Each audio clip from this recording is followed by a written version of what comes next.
të arrihet kuota 50% e përfaqësimit të grave. Mund të them gjithashtu që në lidhje me pyetjen tjetër që u bë, sa do të është marrë mendimi nga forumi dhe është vendosur në bazë të meritave, në bazë të kontributeve, të vlerave, gjithashtu dhe vlerave njerëzore, sepse normalisht nuk jemi të gjithë të prerë me thikë dhe nuk jemi të gjithë njësoj. Në bazë të këtyre vlerave të përgjithshme është bërë ajo lloj përzgjedhjeje. Gjithsesi, sa partitë politike e kanë zbatuar këtë ligj, e thash për partinë time dhe a mendoj se rreshtimi i grave në listat e kandidatëve është rreshtuar në mënyrë të tillë që të realizohet. Përsëri them për hir të së vërtetës, nuk mendoj se 30% do të jetë i realizuar si përfaqësuesi grave në parlament, për hir të së vërtetës. Po të bësh llogaritje normalisht që nuk del ashtu, sepse mbase nga vendosja e emrave. Mirela, të falenderoj, edhe ndërkohë, përpara se të bëj pyetje për gjitha dhe do të isha e mendimit që gjitha të jepnim një mendim, mbase mua nuk më lejohet, por juve po.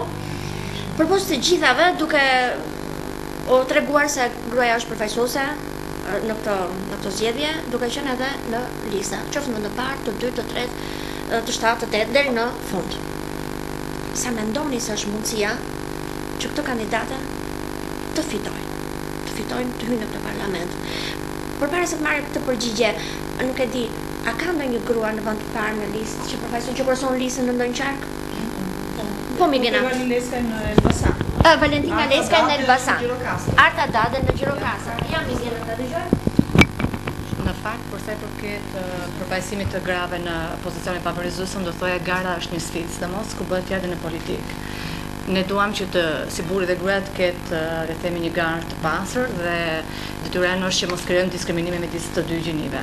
Por shumë e rëndësishme që kjo garë dhe të kemi përgjegjësi mbi të gjitha që në këtë garë të krijojmë shanse të barabarta grave. Sigurisht që gratë ky parlament që do të vi, pra në datën 29 qershor, pra mbas zgjedhjeve do të ketë një parlament më tepër gra, sigurisht dhe kjo si pasojë dhe kuotës, le të themi, dhe përfaqësimit miratimit të kuotës, por mbi të gjitha unë mendoj sepse do të ketë gra të cilat mbi të gjitha do të japin, si thua, një cilësi më të mirë të parlamentit, do të kenë përgjegjësinë politike dhe duke parë listën e Partisë Demokratike dhe kandidatëve femra në këtë listë, unë mendoj që Partia Demokratike e vendos në pozicione goxha favorizuese. Sigurisht kjo dhe e një përpjekje goxha të vazhdueshme dhe e kuotës barazisinore, por dhe në të njëjtën kohë dhe e pjesëmarrjes së burrave në politikë si një angazhim i Partisë Demokratike. Gjë që e ka respektuar jo vetëm nëpërmjet kësaj kuote, por do të thonë në strukturat drejtuese të Partisë Demokratike, qoftë rinis, qoftë gruas apo dhe të partisë, gjithnjë ka pasur mbështetje të hapësira për sa i përket kuotës. Pra ne kemi pas kuotë brenda partisë. Dhe shpesh në shumë debate është komentuar dhe biles nga e Majta ose nga Partia Socialiste që Partia Demokratike ka një është një hap përpara për sa i përket dhe respektimit të kuotës brenda strukturave drejtuese të Partisë Demokratike. Do të kemë qarkun e Beratit, do të thënë Partia Demokratike. Pikërisht, te qarku Beratit, në qarkun Berat, unë do thoya është një qark i cili ka gra gjithëpërfshirëse. Pra, do thotë, ne kemi gra të cilat janë pjesë e këtij qarku, por kemi gra të cilat janë pjesë e strukturave drejtuese në nivel kombëtar. Pra, gra të cilat janë kryetarit forumit rinor të Partisë Demokratike, janë pjesë e strukturës e kryesisë qendrore të Partisë Demokratike, e njohin mirë strukturën dhe janë përfaqësuar drejtësisht. Kemi gra që jetojnë në këtë qytet, i dinë shumë mirë problematikat apo jetën e kësaj shtresë ose e shoqërisë. Pra kemi gra të cilat janë publicistë shkrimtare, pra ka një gjithëpërfshirje të prezantimit të grave. Pra nuk kemi vetëm gra të cilat përfaqësojnë vetëm një qytet, por duke qenë në qark Berat, janë vetëm një numër, por janë dhe gjithëpërfshirëse për të dhënë kontributin ashtu siç duhet. Atëherë sa mundësi ka që të shkojnë në parlament? Është për të gjithë. Unë thash, pra, është një garë dhe është një sfidë. Ne kemi angazhimin dhe përgjegjësinë për të krijuar kushte të barabarta. Pra mos t'i pengojmë të gra për të qenë pjesë e kandidimit. Besoj se të gjithë forca politike kanë punuar goxha në këtë pjesë dhe kjo është kjo unë mendoj që është një kusht i momentit. Pastaj do të vi është pra për faktin që ne duam të emancipojmë këtë shoqëri, që ta shikojnë gruan dhe në parlament, ta shikojnë gruan dhe udhëheqëse, drejtuese, ta shikojnë gruan dhe në ekonomi, apo. Të qarqeve të ishte në krye të listës, se ndoshta nuk u bë për këtë. Shiko.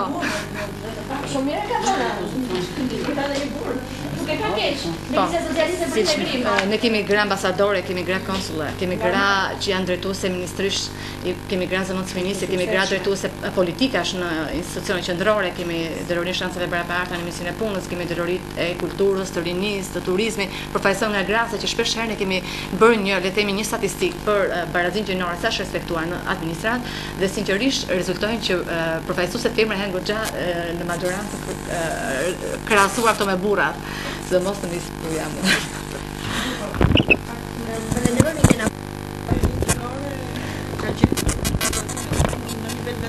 Jam përfaqësuese e Këshillit Bashkiak Berat, po do të thosha që me kënaqësi ky Këshill Bashkiak ka ndruar nga këshillet e tjera, sepse numri i zonjave në këtë këshill është rritur, ndërkohë që vetë Bashkia Berat sjell një frym tjetër në përqindjen e grave që marrin pjesë në administratën e bashkisë. Kështu 60% tërësisë së punëtorëve të saj janë zonja, nga të cilat nga 50 drejtori që ka kjo bashki, 8 prej tyre dominohen po nga gratë dhe një tjetër është administratore e rajonit, e cila gjithashtu është një zonjë e suksesshme në administrimin me popullsinë.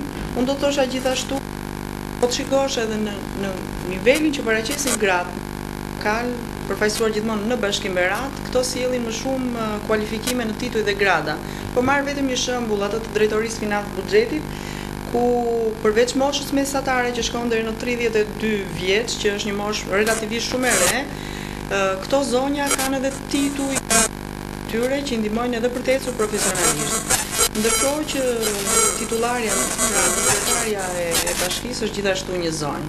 Kemi pra shembull shumë të mirë, ashtu siç kemi në fushën e shëndetësisë, ku pjesa më e madhe janë gra, apo në fushën e mësimdhënies, ose në sistemin bankar, ku që drejtojnë bankat që janë në profesionin e tyre. Pra Berati është një qytet që ofron vlera grash.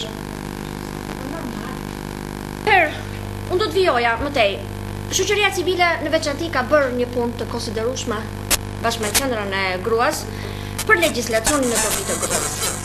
Unë nuk e di, në mendima, në një koment tuaj, a janë të arritura të gjitha domethënë vizione që kemi, apo ka diçka për të plotësuar rreth përfaqësimit të gruas në këto zgjedhje në parlamentin e ardhshëm. Cili është mendimi juaj? Dhe në të njëjtën kohë, pa humbur kohë, si po punohet fushatës elektorale nga lëvizja e gruas për të tërhequr sa më shumë gratë që të shkojnë së pari të votojnë. Duke parë domethënë se gati 30% për të cilën ne jemi mbledhur sot është në listë për të votuar.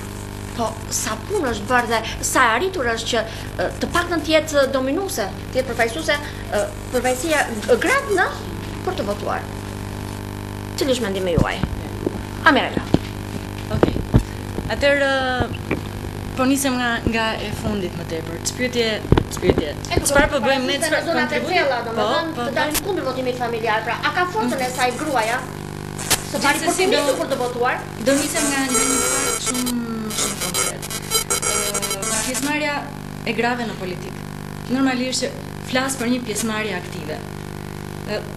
Duke nisur që nga vitet e demokracisë, që kur ka ardhur demokracia deri në ditët e sotshme, normalisht që femra gjithmonë gratë, po përdor fjalën më mirë gratë, kanë qenë deri diku të tërhequra nga jeta aktive politike. Por në fakt, fare mirë, siç e diskutuam më përpara, janë shumë efektive, sepse gratë janë, mund të themi, shtylla e familjes dhe ato fare mirë mund të punojnë në jetën politike duke qenë shumë efektive, duke dhënë kontribute të mëdha. Por ekziston ky fakt që femra është shumë e tërhequr në jetën politike.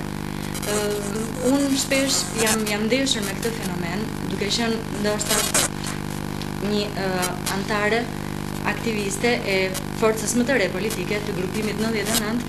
Unë shikoj tërheqjen jo vetëm në moshat e mëdha, por edhe në moshat më të reja. Femra gjithmonë e ka atë ide që jo, ne femrat nuk bëjmë për politikë. Dhe duke thënë këtë gjë, ato femra që i kanë me të vërtet mundësi të merren në politikë, ne çfarë mund të presim nga ato femra, nga ato gra që ndodhen në zonat rurale.